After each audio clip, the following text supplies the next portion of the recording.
Draft policy को लेके आपकी तरफ से सुबह एक ट्वीट किया गया था, उसके बाद एक रिप्लाई आया। सर बताइए क्या था problem? Central board of secondary education CBSE ने कल अपनी वेबसाइट के ऊपर क्लास 10th के जो अगला एकेडमिक सेशन है 2025 और 26 वाला, उसकी एक ड्राफ्ट पॉलिसी डाली कि अब 2 बार एग्जामिनेशन होगा, एक फरवरी में और एक मई में।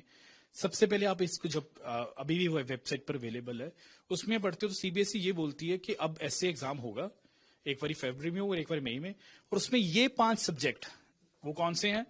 Science, math, social science, English and Hindi. ये 5 सब्जेक्टों मेन है। इनका एग्जाम जैसे अभी हो रहा है वैसे होता होगा, जैसे 2 दिन छुट्टी मिलती है, 3 दिन छुट्टी हुई। इसके अलावा 2 सब ग्रुप्स बना दिए, एक ग्रुप में रीजनल लैंग्वेज और फॉरेन लैंग्वेज, और एक में बाकी, उसमें सारे वोकेशनल कोर्स अगर बच्चा चूज करे, बैंकिंग, अकाउंटेंसी, हेल्थ, वेलनेस, सब ऐसे। रीजनल में रीजनल एंड फॉरेन लैंग्वेज, उसका एग्जाम एक ही दिन में हो जाएगा। भाव ये है कि अगर जैसे आप बोलो कि पंजाबी और चाइनीज आप पढ़ना चाहते तो एक ही दिन में पंजाबी और चाइनीज हो जाएगा। यानी जो उस स्टेट का मेन भाषा है उसको अपने मेन सब्जेक्ट से खत्म कर दिया। अब जब आप 10वीं का पंजाबी का इम्तिहान या कोई भी रीजनल लैंग्वेज इम्तिहान लेते हो तो सिर्फ लैंग्वेज तक सीमित नहीं है, उसमें हमारा कल्चर, हमारी लिटरेचर, हमारी हिस्ट्री, हमारा सभ्याचार, वो सब होता है। तो आप उसको खत्म करना चाहते हो।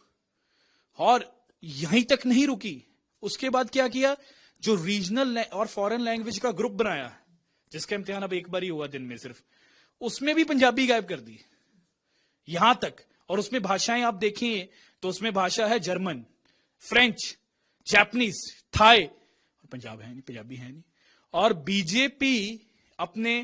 बीजेपी पंजाब अपने ऑफिशियल ट्विटर हैंडल से ट्वीट करती है कि क्लैरिकल मिस्टेक हो गया। यानी वो पंजाबी जिन्होंने इस देश की आजादी के लिए और अभी भी भारत की सीमाओं की रक्षा के लिए इतने बलिदान दिए।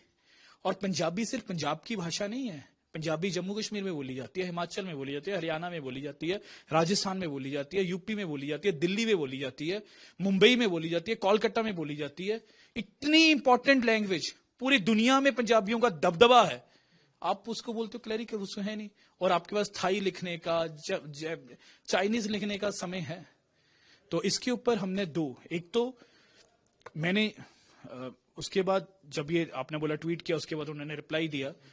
इसके ऊपर मैंने union education minister Dharmendra Pradhan जी को एक सख्त खत लिखा है, बोला कि ये कोई क्लैरिकल मिस्टेक नहीं है, हमें उस अधिकारी या उस दिमाग के खिलाफ एक्शन चाहिए जिसने ये हरकत की है। आज हर एक पंजाबी का दिल दुखा है। और दूसरा, पंजाब सरकार ने अपना एक नोटिफिकेशन जारी कर दिया कि पंजाब में कोई भी board, may be CBSE, may be IB, may be ISC, ICSE और एनी अदर बोर्ड, अगर उसको पंजाब में पढ़ाना है तो 10वीं में Punjabi has to be the main subject. वो ऐसा कोई फॉरेन लैंग्वेज कोई ग्रुप में नहीं, it has to be, and by main subject we mean main subject. उसकी आप ग्रुपिंग किसी फॉरेन भाषा के साथ नहीं कर सकते, ये कर दिया। अदरवाइज वो जो आपकी सर्टिफिकेट है वो नल एंड वाइड होगा। तो स्कूल का सर्टिफिकेट नल एंड वाइड होगा, सीबीएसई का सर्टिफिकेट नल एंड वाइड होगा। Thank you.